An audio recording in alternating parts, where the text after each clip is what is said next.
وعلیکم ناظرین، کیا آپ نے کبھی سوچا ہے کہ وہ وقت بھی تھا جب دنیا کے بڑے سائنسدان، ریاضی دان اور فلسفی مسلمان ہوا کرتے تھے؟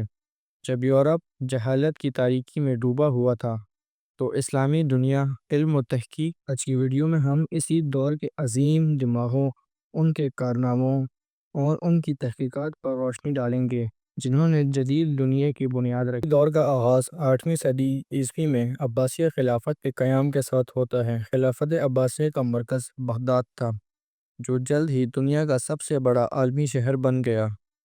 خلافت خلیفہ مامون الرشید نے بیت الحکمہ ہاؤس آف وزڈم قائم کیا، جہاں یونانی، ایرانی، ہندی اور دیگر تہذیبوں کی کتاب کا عربی میں ترجمہ ہوا۔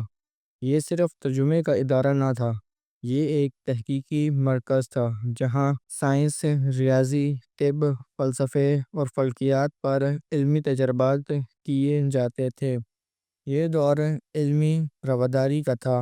غیر مسلم سائنسدان، یہودی اور عیسائی بھی مسلمانوں کے ساتھ مل کر تحقیق میں مصروف ہوتے۔ اس وقت کا نعرہ تھا طلب العلم فریضۃ علی کل مسلم، علم کا حصول ہر مسلمان پر فرض ہے۔ ہم بات کرتے ہیں اس ریاضی دان کی جس کی سوچ نے دنیا کے حساب کتاب کا نظام بدل کر رکھ دیا، محمد بن موسیٰ الخوارزمی، الجبرا کا بانی۔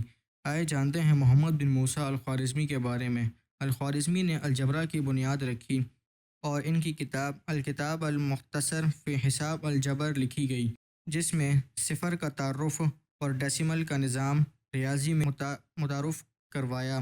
ان کے نام سے الگورتھم نکلا جو آج کمپیوٹر سائنس کا دل کہلاتا ہے، اور ستاروں کی حرکات کو سمجھنے میں مشغول تھا۔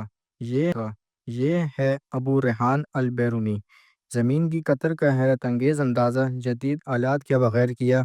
ان کی کتاب تحقیق الہند میں ہندوستانی ذہن، ہندوستانی مذہب، سائنس اور ثقافت پر گہری تحقیق ہے۔ وقت، روشنی اور سیاروں کے متعلق سائنسی نظریات پیش کیے۔ جب بیماریوں کی تشخیص اور علاج کی بات آتی ہے تو ایک نام سب پر غالب آتا ہے، محمد بن زکریا الرازی، جنہوں نے دوائیوں کو سائنس کا درجہ دیا۔ چیک اپ اور خطرے کی پہچان سب سے پہلے کی۔ الکحل کو جراثیم کش دواؤں کے طور پر استعمال کیا۔ ہم چلتے ہیں اس محقق کی جانب جس نے ہمیں بتایا کہ ہم دیکھتے کیسے ہیں۔ کیمرہ، روشنی اور بصارت پر تحقیق کرنے والے ابن الہیثم، کتاب المناظر میں بصارت اور روشنی پر مفصل تجربات۔ کیمرے کا تصور پیش کیا جس نے کیمرہ ایجاد کی راہ دکھائی۔ تجرباتی سائنس یا سائنٹیفک میتھڈ کا آغاز انہی سے ہوا۔ جہاں جسمانی اور ذہنی علاج کا ذکر ہو وہاں ابن سینا کا نام سب سے پہلے آتا ہے۔ آئیے ملتے ہیں طب کے شہنشاہ سے، جن کی کتابیں یورپ کی درسگاہوں میں صدیوں تک پڑھائی گئیں۔